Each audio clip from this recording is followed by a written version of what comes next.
Wanaume mpo? Wataje? Basi awali ya yote nichukue nafasi hii kumshukuru Mwenyezi Mungu kwa neema na baraka zake zote, kwa zawadi ya uhai, lakini kikubwa siku hii ikaonekana kama jinsi ilivyo. Hivi vyote vimewezekana kwa uwezo na sifa zake Mwenyezi Mungu. Tumshangilie Mungu kwa makofi. Wapendwa sana viongozi wa UWAKA ya parokia, wapendwa sana viongozi wa UWAKA ngazi ya dekania, lakini pia tumepata bahati ya kuwa na kiongozi ngazi ya jimbo, pia metropolitani ya Dodoma ambayo inakusanya Kondoa, Singida na Dodoma yenyewe. Kwa ni bahati ya pekee sana. Tumshangilie Mungu kwa makofi. Pili, niaba ya Mheshimiwa Baba Paroko, shukurani nyingi na mambo mengi ameweza kuyaongea wakati wa misa. Nisingependa kurudia yale aliyoongea kule, lakini pia nimeona mengi yameongelewa na viongozi waliotangulia, akiwemo mwenyekiti, makamu mwenyekiti wa parokia ambaye anawajibika kwenye vyama vya kitume parokiani, lakini pia mwenyekiti wa parokia UWAKA, mwenyekiti wa parokia dekania, wameongea mambo mengi sana. Lakini basi nikimwakilisha Baba Paroko, nami naomba niongee machache. Tumesema kwamba wanaume wa Katoliki ni nguzo imara katika hekalu la Bwana. Nguzo hii imara katika hekalu la Bwana sio tu katika hekalu la Bwana. Hekalu la Bwana linaanzia katika familia.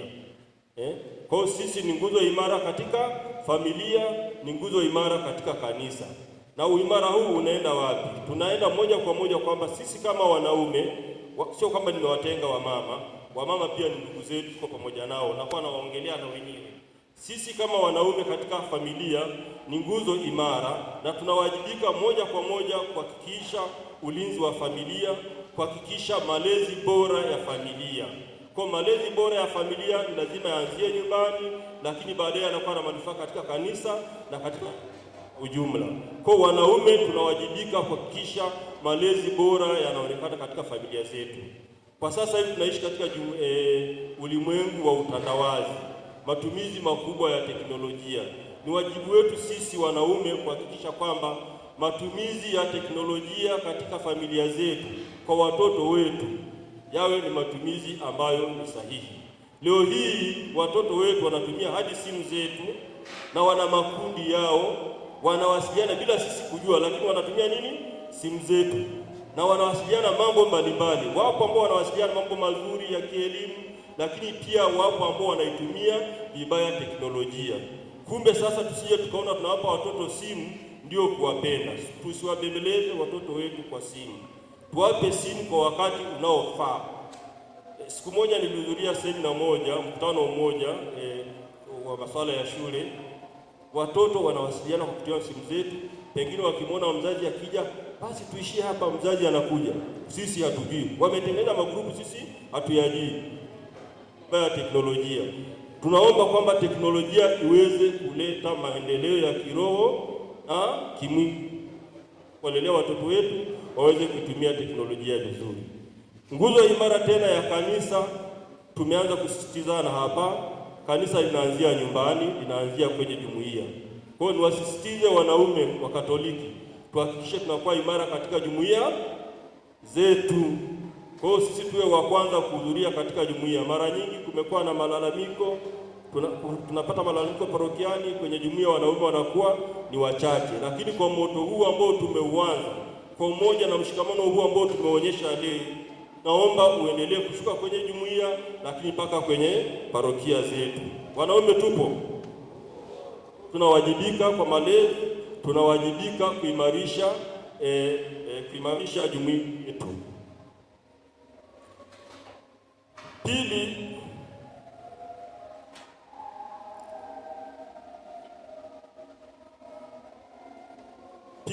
ninaomba nitoe pongezi nyingi. Mwaka huu tulikuwa tuna matukio mengi, mojawapo ambao sisi wanaume tuliwajibika moja kwa moja. Mojawapo likiwepo mchango katika kituo cha malezi ambapo wanaume wa Katoliki tulifanya vizuri, kwa maana ya kwamba tulihudhuria kwa wingi, misa ilikuwa ilipendeza, na tuliweza kutekeleza wajibu wetu mzuri wa kuweza kutunza kile kituo cha malezi, ambapo kwa siku hiyo kama sikosei tulipata jumla ya milioni 62. Kwa wanaume tunao uwezo mkubwa sana. Naomba niwapongeze na hongereni sana. Parokia yetu ilifanya vizuri pia, lakini kwa ujumla kama jimbo wanaume wote siku hiyo tulifikisha milioni 62, na wengine walikuwa bado wanaendelea.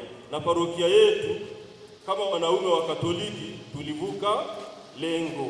Kwa hiyo tunawapongeza sana, hamkutuangusha, mmeweza kutubeba. Kingine ambacho nimeona nikiongelea hapa, limeongelewa swala la ada hapa, kwa sababu naongea kama parokia na hapa kuna uwakilishi wa vyama mbalimbali vya kitume. Niwaombe jamani, tuwajibike.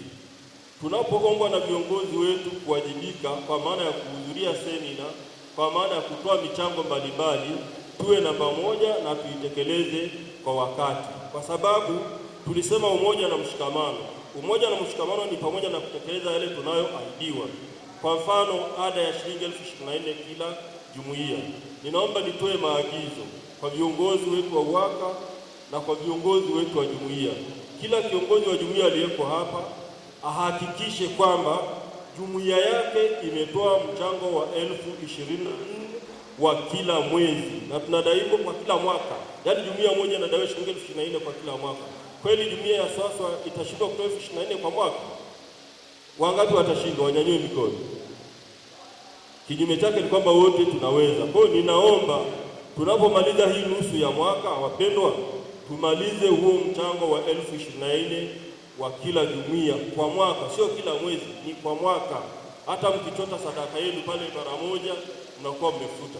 Kwa hiyo nisingependa kusikia tena tunadaiwa shilingi 24,000 ya kila jumuiya, pamoja na michango mingine ambayo mnaombwa na viongozi wenu. Lingine, ninaomba niwapongeze kwa wazo zuri ambalo mmekuja nalo, wazo ambalo ni kwa ajili ya miradi. Kama parokia tunalisapoti, tutawapa ushirikiano wa kutosha. Bahati nzuri sana tunaongea sana na viongozi wa UWAKA juu ya mambo haya. Kwa hiyo hili tunalipokea na tutawapa ushirikiano wa kutosha.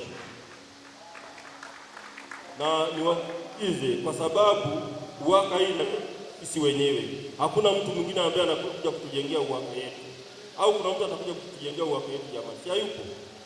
Sisi wenyewe ndio tutakapo UWAKA wetu. Jambo hili litakapoanza, hebu tulitekeleze mara moja ili malengo yetu yaweze kutimia kwa wakati.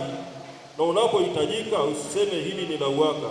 Kuna siku moja nimeamua kupigia viongozi wa jumuiya, sio viongozi wa UWAKA, viongozi wa jumuiya, kuwahimiza juu ya masuala ya michango ya UWAKA. Kiongozi mmoja akaniambia, hiyo ni UWAKA na anawajibika moja kwa moja. Usifanye hivi. Tunawajibika sisi moja kwa moja. Kwa hiyo viongozi wa jumuiya wahakikisha tunayoyaongea na inapotolewa maagizo sio tu kwa ajili ya UWAKA, ni pamoja na vyama vingine vya kitume. Tunawajibika kufuatilia kuhakikisha kwamba vyama vya kitume vimefuata maagizo yote yanayotolewa katika ngazi zote. Basi nisitumie muda mrefu sana, zaidi ya yote kwamba jambo hili limeweza kuonyesha umoja na mshikamano, limeweza kuonyesha uhai wa vyama vya kitume, na uhai wa vyama vya kitume ndio uhai wa parokia. Kwa hiyo tuendelee kushikamana na tuendelee kuwajibika vyama vyote vya kitume, kuanzia utoto, vijana, UWAKA, vyama vingine vya urika, vyama vyote vya parokia. Tuendelee kuwajibika na tuendelee kuchangamka katika Kristo. Tunapoambiwa kufanya jambo fulani, tutekeleze mara moja pasipo kuchoka. Tuwajibike pasipo kuchoka, kwa sababu kanisa hili letu sisi wenyewe, na sisi wenyewe ndio ambao tunawajibika kujenga kanisa letu. Basi niwatakie heri na baraka nyingi. Mwenyezi Mungu awabariki katika utume huu, na basi niwashukuru wageni wote ambao wameweza kualikwa na kutenga muda wao kuja kushirikiana nasi. Asanteni sana. Mwenyezi Mungu